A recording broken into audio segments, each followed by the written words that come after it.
खुलुमबाय गिबियाव एसेन मेक्सा इउटुब चेनेलखौ मोजां मोनगिरि नोंथांमोन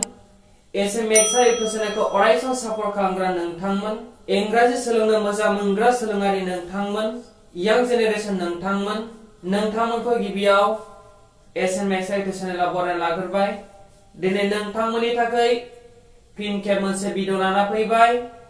दिनै जों बे भिडिअनि थ्रुयै माखासे इंराजि ग्रामार सोलोंगोन बैफोर इंलिश ग्रामाराव दिनै नोंथांनो फोरोंनो थांदों दि बे इंराजि ग्रामारा जाहैबाय प्रेजेंट पारफेक्ट कन्टिन्युअस टेंस नि बागै दा नोंथाङा जुदि प्रेजेंट टेंस नि फोर ब्रांचेस को मिथियाब्ला सिगाङावहाय जों प्रेजेंट टेंस नि 3 ब्रांचेस को अलरेडी सावरायनानै भिडिअ आपलोड खालामखाबाय दा बैफोर 3 ब्रांचेस फोरा जाहैदों मा present indefinite tense present continuous tense present perfect tense नोंथाङा जुदि बैफोर टेंस एबा ब्रांचेस फोरखौ नुवाखैब्ला बे भिडिअनि डिस्क्रिप्शनाव लिंकफोरखौ होनाय जागोन नोंथाङा बैफोर लिंकखौ थांनानै चेक खालामनानै नायनो हागोन आरो नायनानै नोंथाङा इंराजि सोलोंनो गोसोब्ला बैफोर टेंसफोरा मा बर' रावाव मा बाहायनाय जायो आरो जों बेखौ माब्रै मा टेंसनि होननानै मिथियो दा बैफोरखौ सोलोंनो थाखाय नोंथाङा भिडिअनि डिस्क्रिप्शनाव थांथारनो नांगोन स' जों दिनै नैबे प्रेजेंट पारफेक्ट कन्टिन्युअस टेंसखौ सोलोंनो थाखाय नैबे गंसे व्हाइट बोर्ड लाबाय दा बे व्हाइट बोर्डआव प्रेजेंट पारफेक्ट कन्टिन्युअस टेंसनि माखासे डेफिनेशनफोरखौ लिरनानै होबाय दा नोंथाङा बैफोर डेफिनेशनखौ लिरनो थाखाय नोंथांनो दान्दिसे सम हगारनानै होनाय जाबाय जाहाथे नोंथाङा बेफोर डेफिनेशनखौ नोंथांनि मबाइलजों स्क्रिनशट खालामनानै जे नोंथांनि नोटबुकआव लिरनानै लानो हानाय बायदि सुबिदाखौ होबाय फै बिदिब्ला जों नैबे व्हाइटबोर्डआव थानाय माखासे डेफिनेशननि बागै सावरायनि आरो बे प्रेजेंट पारफेक्ट कन्टिन्युअस टेंसआ मा बेनि सोमोन्दै मिथिनानै लानि स' बेयाव दङ मा प्रेजेंट पारफेक्ट कन्टिन्युअस टेंस दा नोंथाङा मिथिगौना प्रेजेंट टेंसआ मा प्रेजेंट टेंसआ जाहैबाय थाइजोनि हाबा मावनाया रिसेन्टलि जानाय बा वर्बनि हाबा मावनाया दा बावैसो जानाय बेखौ फोरमायो आरो बे प्रेजेंट टेंसआ मोनब्रै ब्रांचेस होननानै जों सिगाङाव सावरायबोदोंमोन दा जोंहा नैबे एनबिआव दङ एनबि means what एनबि belongs to that or not okay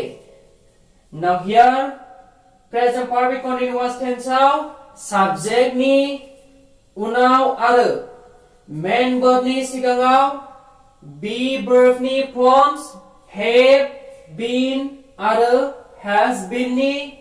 महरखौ present perfect continuous tense नि auxiliary verb महरै फज'नो नांगौ थामहिनबा main verb खौ verb 1 लानानै continuous tense बादिनो ing दाजाबफानांगौ दा जोंहा नोंथांनि सुबिदानि थाखाय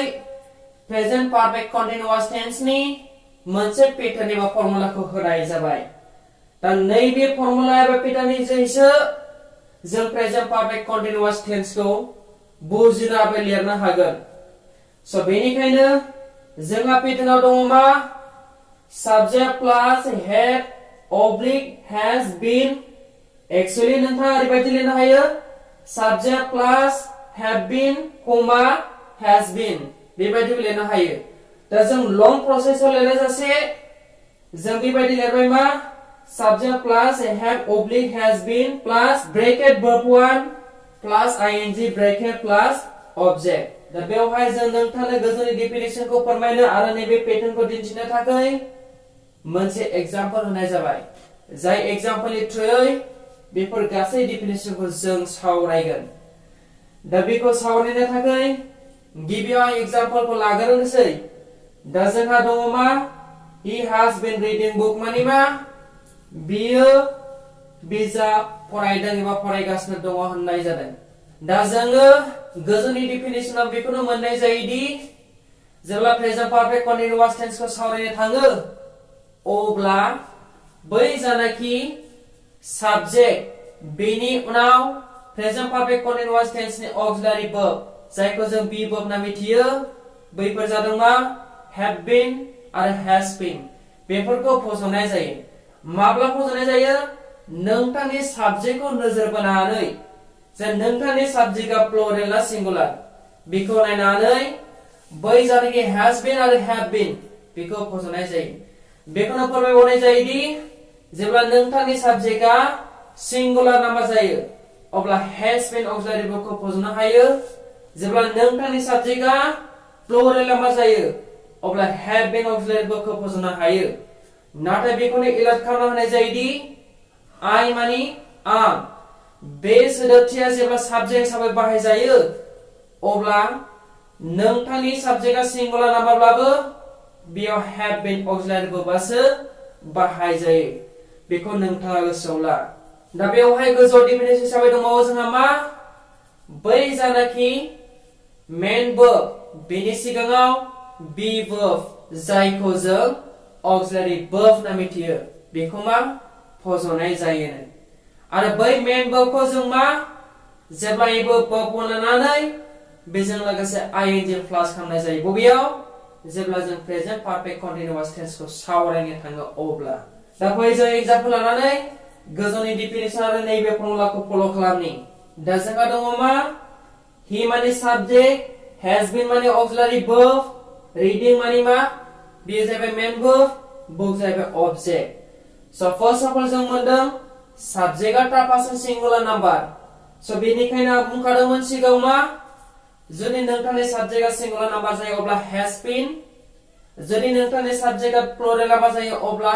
have been थामहिनबा सिंगुलारनि ओंथिया जाहैबाय से सानद्राय आरो प्लुरेलनि ओंथिया जाहैबाय बांसानद्राय ओके दा जों हिया से सानद्राय बा सिंगुलार नाम्बार जानायखाय जों has been बाहायदों आरो रिडिंखौ नोंथाङा नुदों जानो हागौ मा बे मोनसे वर्ब 1 बेजों लोगोसे ing प्लास खालामदों जायनि जाउनाव रिडिं जादों बेनिफ्राय प्लास मा फैदों ऑब्जेक्ट फैदों नोंथाङा नायदो साबजेक्ट ही नैबे साबजेक्टखौ नोजोर बोनानै ऑक्सिलरी वर्बखौ मोनसे बहायबाय नैबे साबजेक्टआ सिंगुलार नाम्बार जानायखाय जों मा नैबे has been खौ बहायबाय बेनिफ्राय नैबे वर्ब 1 I mean read बे मोनसे वर्ब 1 सिगांनिफ्रायनो जों बुंबोखादों टेन्सनि बेलायाव वर्बआ मोनथाम फर्मजों कन्जेक्ट जायो बे जाहैबाय मा वर्ब 1 जायखौ प्रेजेन्ट बुङो वर्ब 2 जायखौ पास्ट बुङो वर्ब 3 जायखौ पास्ट पार्टिसिपल बुङो एक्चुअली जोंहा बेफोरनि गेजेराव मोनसे वर्ब 1 खौ लादों जेरै नोंथांनि एग्जाम्पल हिसाबै जों बुंनो हायो वर्ब 1 आव go लायोबा वर्ब 2 आव went जायो आरो वर्ब 3 आव gone जायो जेरै वर्ब 1 आव do लायोबा वर्ब 2 आव जायो did आरो वर्ब 3 आव जायो done दायो जों मा नैबे वर्ब 1 आ read वर्ब 2 आवबो read वर्ब 3 आवबो read दा जों वर्ब 1 लानानै ing प्लास खालामबाय जायनि जाउनाव रिडिं फैबाय बेनिफ्राय ऑब्जेक्ट हिसाबै जोंहा दं मा वर्ब सो बेनि थाखायनो नैबे फर्मुलाखौ फलो खालामनानै एग्जाम्पलखौ लिरबाय दा गोजौनि डिफिनिसनखौ जों फिन खेब फलो खालामफिनबावगोन दा जोंहा मा बुंदों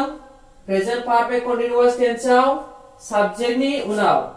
I mean नैबे जाबाय साबजेक्ट बेनि उनाव होनदों दा बेनिफ्राय आरो मेन वर्बनि सिगाङाव थामहिनबा मेन वर्बआ बे नङा नङा बेनि सिगाङाव मा बी वर्ब माने मा ऑक्सिलरी वर्ब आरो बैफोर ऑक्सिलरी वर्बआ मा मोननै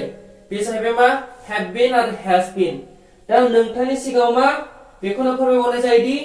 जेब्लानाखि प्रेजेन्ट पारफेक्ट कन्टिन्युअस टेन्सखौ लानो थाङो अब्ला साबजेक्टनि उनाव थामहिनबा नैबे मेन वर्बनि सिगाङाव नैबे have been आरो has been ऑक्सिलरी वर्बखौ फसंनाय जायो होननानै बेयाव फोरमायदों आरो बेजों लोगोसे जोंहा दंबावो मा मेन वर्बखौ वर्ब 1 लानानै थामहिनबा नैबे मेन वर्बखौ वर्ब 1 लानानै बेजों लोगोसे ing प्लास खालामनानै नोंथांनि सिगाङाव नैबे डिफिनिसनाव फोरमायनाय जादों जायनि जाहोनाव मेन वर्बखौ 1 लाबाय बेनिफ्राय ing प्लास खालामबाय बेनिफ्राय ऑब्जेक्टआव जोंहा मा ऑब्जेक्टखौ होबाय दा नोंथाङा बेफोरखौ बुजिनो जानो हागौ दायो जों माखासे एग्जाम्पल लानानै नोंथांनि सिगाङाव फोरमायबावनो जे नोंथाङा नोंथांनि जानाखि बुजिनाय आन्डारस्टेन्डिं बेखौ बांसिन खालामनो हानाय बायदि स' बिदिब्ला जों बेखौ खोमानानै माखासे एग्जाम्पल होबावनोसै दा बिदिबा नोंथाङा नायलांगासिनो था अके स' बिदिब्ला नोंथांमोननो फोरमायनो थाखाय फिन खेब आरोबाव मोननैसो एग्जाम्पल लाबावबाय बे एग्जाम्पलनि थ्रुयै नोंथाङा आरोबाव मोजाङै बुजिसिनगोन होननानै आं सानो स' बे एग्जाम्पलाव दङ जोंहा मा I have been seeking a pen माने मा आं गंसे कलम मा नागिरदों एबा नागिरगासिनो दङ होननाय जादों आरो सेकेन्डआव दङ they have been sleeping since 9 p.m. बिनि ओंथिया बेनो बिसोरो 9 p.m. निफ्राय उन्दुदों एबा उन्दुगासिनो दङ होननाय जादों दा जोंहा नैबे एग्जाम्पलाव नायब्ला नुयो आइया जाहैबाय सिंगुलार नाम्बार एसे सिगाङाव बुंखादोंमोन आइया जुदि सिंगुलार नाम्बार जायोब्लाबो आइ साबजेक्टनि उनाव नैबे have beenआसो फैयो नाथाय has beenआ फैनाय नङा दा नोंथांनि सिगाङाव क्लियार खालामनाया बेनो बेनिफ्राय सेकिं फैदों दा सेकिं माने मा नागिरनाय दा verb 1 आव seek जायो verb 2 आव short verb 3 आवबो short दा जों मा नैबे verb 1 खौ लानानै ing प्लास खालामनांगौ होननानै सिगाङाव बुंखादोंमोन स' बेखायनो verb 1 seek लाबाय बेनिफ्राय ing प्लास खालामबाय थामहिनबा सेकिं जाबाय a pen माने मा गंसे कलम बे ऑब्जेक्ट ओके दा जों लाजोबनानै बर' राव अलरेडि खोन्थाखांखाबाय बेनिफ्राय डेआ मा साबजेक्ट दा डे माने बिसोरनि ओंथिया मा बे प्लुरेल नाम्बार सासेनिख्रुइ बांसिन गोबां मानसिखौसो जों मा बिसोरो बुङो स' बेनि थाखायनो नैबे ऑक्सिलारि वर्बआ have been जादों ओके बेनिफ्राय स्लीपिं मा फैदों स्लीप माने मा उन्दुनाय बेखौ जों verb 1 लाबाय बेनिफ्राय ing प्लास खालामबाय नाथाय स्लीपनि verb 2 मा जायो स्लेप जायो आरो verb 3 नियाबो स्लेप जायो थामहिनबा verb 1 आ स्लीप स' बेखायनो जों verb 1 खौ लाबाय आरो ing प्लास खालामबाय दा सिन्सआ माने फैदों नोंथाङा बेखौ गोसोआव होनो गोनांदि जों नै बाहाय फ्रम होनो हागौमोन माने निफ्राय जानो थाखाय जों फ्रम होनो हागौमोन नाथाय जों मानो फ्रम होनो हायाखै खारना नोंथाङा have been auxiliary verb बाहायनायखाय जों नैबाव since होनो गोनां जायो खेनसे बुंफिनदों नोंथाङा जुदि माब्लाबा समाव बाहाय फ्रम नुनो हागौ प्रिप'जिशन चेन्ज खालामनाय समाव अब्ला नोंथाङा बेखौ सोलायनोब्ला since जायो मानो नोंथाङा जेब्ला have been has been बेफोरबायदिनो been सोदोबथि थानाय बाहायोब्ला been auxiliary verb थानाय बाहायोब्ला नैबे since जायो ओके नाथाय नैबे बाथ्राखौ लानानै नोंथाङा बेखौ होनो नांगोन बुजिबायना दा बेनिफ्राय बिसोरो मा 9 बाजिनिफ्राय उन्दुदों बा उन्दुगासिनो दङ नोंथांनो नैबेहाय बर' रावाव माखासे डेफिनेसन होदों जाय डेफिनेसननि थ्रुयैसो नोंथाङा बे मोनसे मा प्रेजेन्ट पारफेक्ट कन्टिनिउआस टेन्स होननानै सिनायो दा नोंथाङा नैबे बर' डेफिनेसनखौ नायनानै लादो दा जोंहा दङ बेवहाय मा थामहिनबा प्रेजेन्ट पारफेक्ट कन्टिनिउआस टेन्सनि बेलायाव बाथ्रा रायलायनो थाङोब्ला प्रेजेन्ट कन्टिनिउआस टेन्स बादिनो बर' रावनि जोबथि प्रनाउन्सिएशनआ दों एबा गासिनो दङ सोदोब सोमजियो दा नोंथाङा बेयाव नायदो दा नोंथाङा बेयाव नुनानै मा बुजिखो जों जेब्ला प्रेजेन्ट पारफेक्ट कन्टिनिउआस टेन्सआव बाथ्रा रायलायनो थाङो अब्ला बर' रावनि जोबथियाव दों एबा गासिनो सोदोब सोमजियो जेरै नोंथाङा गोबांथार एग्जाम्पल मोननो हागौ जेरै नोंथाङा ओंखाम संदों नोंथाङा गेलेदों नोंथाङा बिजाब फरायदों नोंथाङा मबाइल नायदों नोंथाङा लिरदों एबा लिरगासिनो दङ दा बै दों आरो गासिनो दं बे मोननैजों एखे नंगौना नङा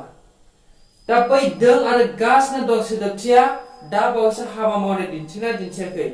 मानोना नोंथाङा बेखौ प्रेजेन्ट टेन्सआव दिन्थिनो नांगौ स' बेखायनो दों एबा गासिनो दं सोदोबथिया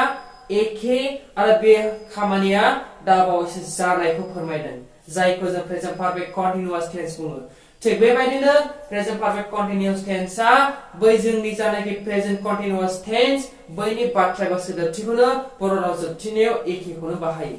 नाथाय नोंथाङा जेब्ला लिरनो थाङो अब्ला नैबे has been को बाहायनाय लोगो लोगो नैबे जानाखि प्रिपोजिशन बे माब्लाबा आलादा आलादा जायो जेरै नोंथाङा नैबे have been होनाय लोगो लोगो नैबे since जादों नाथाय नोंथाङा जेब्ला बाहाय they are होनदोंमोन they are होनगौमोन अब्ला बाहाय since जानाय नङामोन बेहाय मा जागौमोन from जागौमोन ओके आसा खालामदों नोंथाङा बेखौ बुजिदों दा नोंथांनि सिगाङाव नोंथांखौ क्लियार खालामनो थाखाय सिगांनिफ्राय लानानै बाथ्रा खेनसे बुंबावनि बे बाथ्रानि थ्रुयै जे नोंथाङा मिथिनो हायो बा बुजिसिनो हायो